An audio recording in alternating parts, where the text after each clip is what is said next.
नमस्कार विद्यार्थी भाइ बहिनीहरू, यहाँहरूलाई हाम्रो ब्याक टु क्लास कक्षामा पुनः प्रवेशमा स्वागत छ। यहाँहरूलाई हामीले अघिल्लो कक्षामा प्रश्न नम्बर 12 मा सोधिन सकिने सिक्वेन्स एन्ड सिरिज भन्ने पाठबाट प्रश्न नम्बर 12 मा सोधिन सक्ने नमुना प्रश्नहरूको बारेमा छलफल गरेका थियौं। आज विद्यार्थी भाइ बहिनीहरूलाई सोही प्रश्नमा यदि सिक्वेन्स एन्ड सिरिजबाट प्रश्न सोधिएन भने भर्टेक्स अफ प्याराबोला वा प्याराबोलाबाट वा क्वाड्रेटिक इक्वेसनबाट क्वाड्रेटिक इक्वेसनको प्याराबोला इक्वेसनबाट सोधिन सक्ने सम्भाव्य 2 नम्बरका नमुना प्रश्नपत्रहरू लिएर आएका छौं। यो प्रश्नमा यहाँहरूलाई इनइक्वालिटीबाट सिक्वेन्स एन्ड सिरिज वा क्वाड्रेटिक प्याराबोलिक इक्वेसनबाट प्रश्नहरू यी 3वटा पाठहरूमध्ये यी 3वटा कन्टेन्टहरूमध्ये कुनै पनि एउटा कन्टेन्टबाट प्रश्न सोधिन सक्नेछ। अहिलेसम्म प्रश्नको प्याटर्नलाई हेर्दा धेरै जसो भर्टेक्स अफ प्याराबोला वा यो तपाईको क्वाड्रेटिक इक्वेसनको र सिक्वेन्स एन्ड सिरिजको धेरै प्रश्नहरू आइरहेको छ। म आज विद्यार्थी भाइ बहिनीहरूलाई अस्तिको कक्षामा हामीले सिक्वेन्स एन्ड सिरिजसँग सम्बन्धित केही नमुना प्रश्नहरू छलफल गरेका थियौं भने आजको कक्षामा हामी विद्यार्थी भाइ बहिनीहरूसँग क्वाड्रेटिक प्याराबोला क्वाड्रेटिक ग्राफको केही नमुना प्रश्नहरू जुन 2 पूर्णाङ्कको प्रश्नमा सोधिन सक्ने सम्भाव्य हुन्छ त्यसका बारेमा छलफल गर्न गइरहेका छौं। बोर्डमा हामीले विद्यार्थी भाइ बहिनीहरूलाई केही नमुना प्रश्नहरू उतार गरिसकेका छौं, लेखिसकेका छौं। अब त्यही नमुना प्रश्नहरूको बीचमा हामी यो कक्षालाई छलफलमा लिएर जाँदैछौं। लागौं विद्यार्थी भाइ बहिनीहरू बोर्डतर्फ। यहाँहरूले देख्नुहुन्छ यहाँ प्रश्न नम्बर 12 को लागि मैले सदा चाहिँ यहाँ 3वटा नमुना प्रश्नहरू लिएको छु। यो चाहिँ हाम्रो ग्राफ प्याराबोला ग्राफको सँग सम्बन्धित quadratic parabola graph quadratic graph कर्वसँग सम्बन्धित प्रश्नहरू लिएर आएको छु। यहाँ तपाईलाई यो प्रश्नमा 2 अङ्कका यस्ता यहाँ उल्लेख गरिएका नमुना प्रश्नहरू जस्ता प्रश्न सोधिन सकिनेछ। नम्बर ए मा हामीले त्यहाँ प्रश्नलाई हेर्यौं भने what will be the point of intersection of the curve fx is equal to x square minus 1 and fx is equal to 3 what भनेछ। यसको पोइन्ट अफ इन्टरसेक्सन भन्नाले हामीले बुझ्नुपर्छ x coordinate and y coordinate. अब ग्राफमा हाम्रो यो फंक्सनमा जहिले पनि fx रिप्रेजेन्ट y, fx को होलले हामीलाई के रिप्रेजेन्ट गर्छ त y रिप्रेजेन्ट गर्छ भने x त हामीले आइडेन्टिफाई गर्नुपर्ने हुन्छ। यहाँ x को भ्यालु आइडेन्टिफाई गरेपछि तपाईलाई y को भ्यालु त यहाँ 3 दिएकै छ। fx is equal to 3 भनेको के हो? यो y को भ्यालु हो। अब म यो प्रश्न हल गरेर यहाँहरूलाई देखाउँछु। यो धेरै जसो सोध्न सकिने प्रश्नहरू मध्येको एउटा प्रश्नमा पर्दछ। What will be the point of intersection of the curve fx is equal to x square minus 1 and fx is equal to 3 भनेर भनेछ।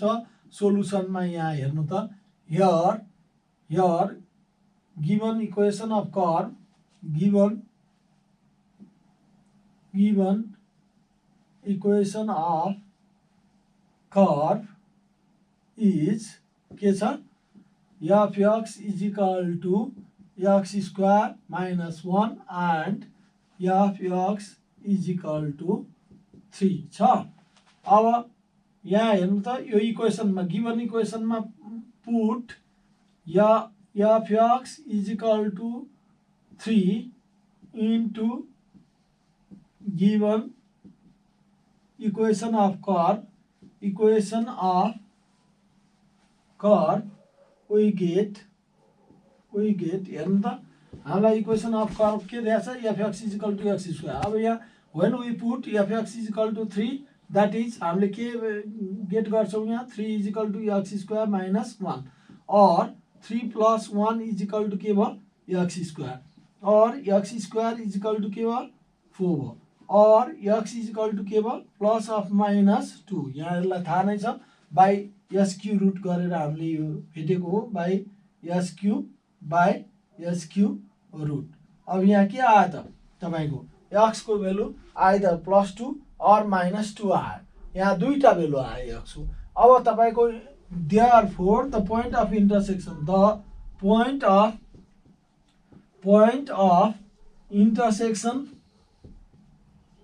Intersection therefore the point of intersection of the curve is के हुने भयो? If the value of x is -2, what is the value of y? It is already given to us. fx भनेको कति दिएको छ हामीलाई 3। or if the value of x is positive value 2 भयो भने 2,3। यसरी यो तपाईलाई जहिले पनि सोध्न सक्छ। यहाँ point of intersection of the curve यो एउटा प्याटर्नको यो क्वाड्रेटिक प्याराबोला ग्राफबाट सोध्न सकिने 2 पूर्णाङ्कको प्रश्न नमुना प्रश्न हो। अब यहाँले यस्ता खालका प्रश्नहरू यहाँको अभ्यास किताबको अभ्यास पुस्तिकामा गएर धेरैभन्दा धेरै खोजेर यस्ता प्रश्नहरू हल गर्नु हुन म विद्यार्थी भाइ बहिनीहरूलाई बताउँछु पनि। र यहाँहरूलाई यस्ता प्रश्न हल गर्दा केही समस्या परेमा हाम्रो YouTube channel on TV Nepal र हाम्रो वेबसाइट ontvnepal.com मा सब्सक्राइब र कमेन्ट गरेर यहाँहरूले आफ्नो जिज्ञासालाई मेटाउन सक्नुहुन्छ। अब म यहाँहरूलाई हामीले बोर्डमा लेखेको नमुना प्रश्न यही प्रश्न नम्बर 12 को अर्को नमुना प्रश्न बी तर्फ लादैछु। बोर्डमा हेर्नु होला विद्यार्थी भाइ बहिनीहरू। अब हामीले प्रश्न नम्बर 2 मा यो नि धेरै जसो यो सोधिराखेको प्रश्नमा नै पर्दछ। यहाँहरूलाई बोर्डमा हेर्नु भए हुन्छ। यहाँ हामीलाई एउटा क्वाड्रेटिक प्याराबोला दिएछ। Find the vertex of given parabola भनेर दिएछ। यहाँलाई थाहा छ प्याराबोलाको इक्वेसन यहाँ यो कुन फर्ममा छ? ax² + bx + c को फर्ममा छ। Here given equation of parabola is y = के छ? x² - 2x - 3 छ। कम्पेयरिङ दिस विथ अब यसलाई हामीले के गरौँ? Comparing this with equation of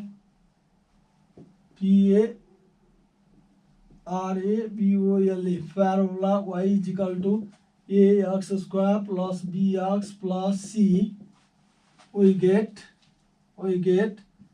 हेर्नुस् त what is the value of a? 1. What is the value of b?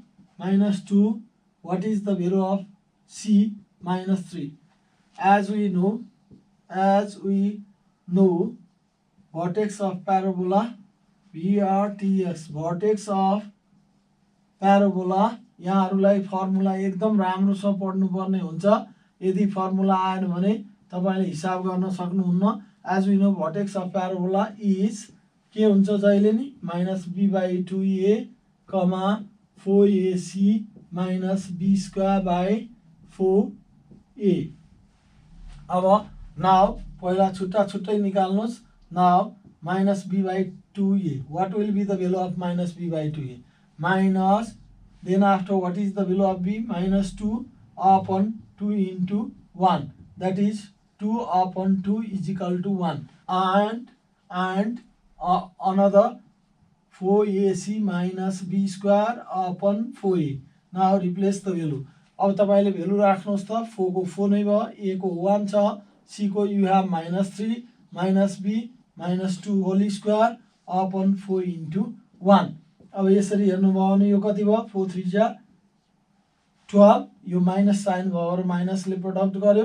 यो माइनस प्लस भयो। प्लस अफ -4 बाइ 4 1 जा 4। अब यसलाई एडिसन गर्नु -16/4 द्याट इज -4। यसरी तपाईले देयरफोर भर्टेक्स अफ प्याराबोला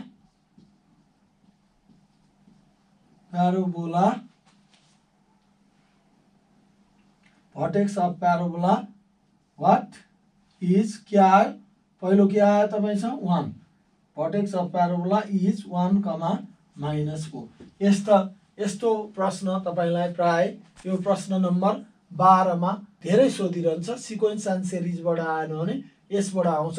अब यहाँले दुईटा, एउटा पोइन्ट अफ इन्टरसेक्सन कर्भको थाहा पाउनुभयो, अर्को भर्टेक्स अफ प्याराबोला निकाल्न यहाँले सिक्नुभयो भने अब हामीले इन्टरसेप्ट अफ प्याराबोला, कहिलेकाहीँ हामीलाई intercept of parabola, Y intercept of parabola भनेर सोध्या हुन्छ। इन्टरसेप्ट भने हाम्रो तपाईलाई थाहा छँदैछ, कर्भले वाइ इन्टरसेप्टमा कहाँ काट्छ भन्ने, that is intercept of parabola. अब यहाँ वाइ इन्टरसेप्ट प्याराबोलाको यो क्वाड्रेटिक ग्राफको जहिले पनि हाम्रो ग्राफ कस्तो हुन्छ, यु सेपको हुन्छ। र हामीलाई यदि Y intercept of quadratic parabola सोधेको छ भने in Y axis the value of X will be 0। अब हामीले एक्सको भेल्यु 0 पुट गर्दा जे भेल्यु आउँछ त्यसलाई नै हामी के गर्न सक्छौँ त, Y intercept of the parabola भनेर हामी भेल्यु निकाल्न सक्छौँ। अब म त्यो प्रश्नको बारेमा यहाँहरूसँग छलफल गर्दैछु। बोर्डमा ध्यान दिएर हेर्नु होला है त।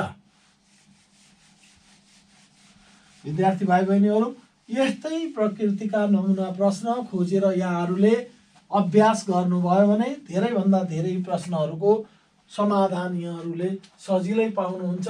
अब यहाँ हामीलाई find the Y intercept of the parabola यहाँ दिएको छ सीमा सोलुसनमा। मैले अघि नै भाइ बहिनीलाई भनिसकेँ। अब सोलुसनमा here given equation of PARABOLA parabola is, यहाँ तपाईँलाई y interception of the parabola भन्दा what will be the turning point of parabola भने नि हुन्छ तपाईँले यहाँ। किनभने यो वाइ इन्टरसेप्ट जहाँ पर्छ हेर्नु त, एक्सको भेल्यु 0 राख्दा यो चाहिँ नि यो कर्भ यु टर्न हुने पोइन्ट पनि हुन्छ वाइ इन्टरसेप्ट अफ प्याराबोला भनेको। Here given equation of parabola is y is equal to X square -3x - 4। यो हामीलाई के दिया छ, गिभन इक्वेसन छ for finding y intercept of given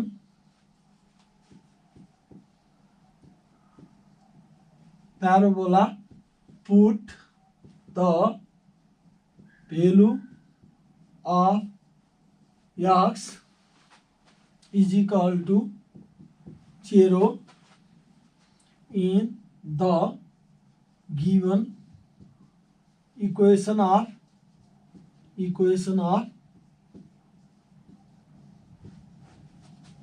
यहाँले थाहा पाइसक्नुभयो। यदि हामीले वाइ इन्टरसेप्ट कुनै पनि क्वाड्रेटिक प्याराबोलाको निकाल्नु छ भने त्यो दिएको इक्वेसनमा एक्सको भेल्यु 0 राख्नुपर्ने रहेछ भनेर, in the given equation of parabola that is. अब हेर्नुहोस् त, यहाँ मैले राख्दा के हुन्छ त भन्दा Y is equal to 0 square -3 into 0 -4।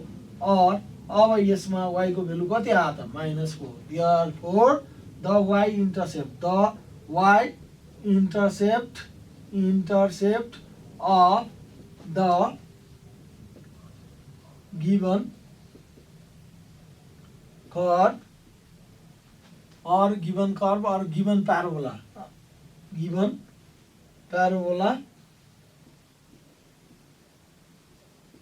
is -4। That is यो भनेको पोइन्ट अफ इन्टरसेक्सनको कुरो गर्ने हो भने यो के हुनुपर्छ, 0, -4। X coordinate in Y axis must be -4 भनेको। यसरी यहाँहरूले अब प्रश्न नम्बर 12 को लागि आउने सम्भाव्य नमुना प्रश्नहरू कुन अभ्यासबाट कुन पाठबाट सोध्ने रहेछ भन्ने कुरो यहाँहरूले थाहा पाउनुभयो। अब यस्तै खालका प्रश्नहरू यहाँहरूले खोजेर समाधान गर्नुपर्नेछ। र अब बाँकी हामीले यसमा इनइक्वालिटीबाट पनि कहिलेकाहीँ प्रश्न सोध्न सकिनेछ। प्रश्न नम्बर 11 र 12 मा प्राय फङ्सन, पोलिनोमियल्स अनि यही क्वाड्रेटिक ग्राफको भर्टेक्स फाइन्ड गर्ने, पोइन्ट अफ इन्टरसेक्सन फाइन्ड गर्ने अनि वाइ इन्टरसेप्ट फाइन्ड गर्ने र त्यसपछि इनइक्वालिटीको ग्राफको फिजिबल रिजन फाइन्ड गर्ने जस्ता प्रश्नहरू सोधिनेछन्। यदि तपाईँले यी कुराहरूलाई राम्रो ढङ्गले तयारी गर्नुभयो भने प्रश्न नम्बर 11 र प्रश्न नम्बर 12मा सोधिने 2 पूर्णाङ्कका सबै हिसाबहरू राम्रोसँग समाधान गर्न सक्नुहुनेछ। यो नमुनाका लागि मैले प्रश्न नम्बर 11 र 12का केही नमुना प्रश्नहरू यहाँहरूलाई गरेर देखाएँ। अब आउँदो कक्षामा म यहाँहरूलाई प्रश्न नम्बर 13मा कस्ता प्रश्नहरू सोधिनेछन्, ती प्रश्नहरूको उत्तर कसरी विद्यार्थीले तयार गर्नुपर्दछ, कस्ता कस्ता उत्तरहरू तयार गर्यो भने, कस्ता कस्ता प्रश्नहरूमा अभ्यास गर्यो भने प्रश्न नम्बर 13 समाधान गर्न सकिनेछ, अनि फेरि समय रहेछ भने प्रश्न नम्बर 14 कस्ता प्रश्नहरू सोधिनेछन् भन्ने कुरामा यहाँहरूको जिज्ञासा मेटाउने प्रयास हामी गर्नेछौँ। हामीसँगै जोडिएर रहनुहोला।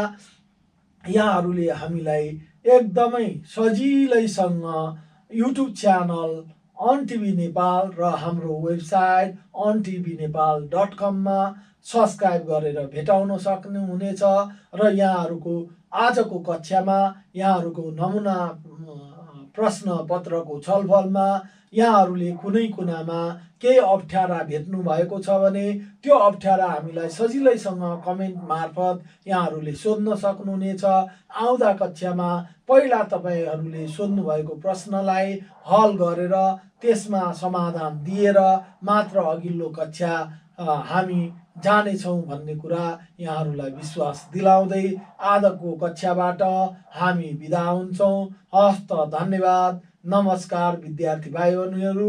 फेरि भेटौँला यहाँहरूसँग हाम्रो ब्याक टु क्लास कक्षामा पुनः प्रवेशमा। हस्त धन्यवाद, नमस्कार।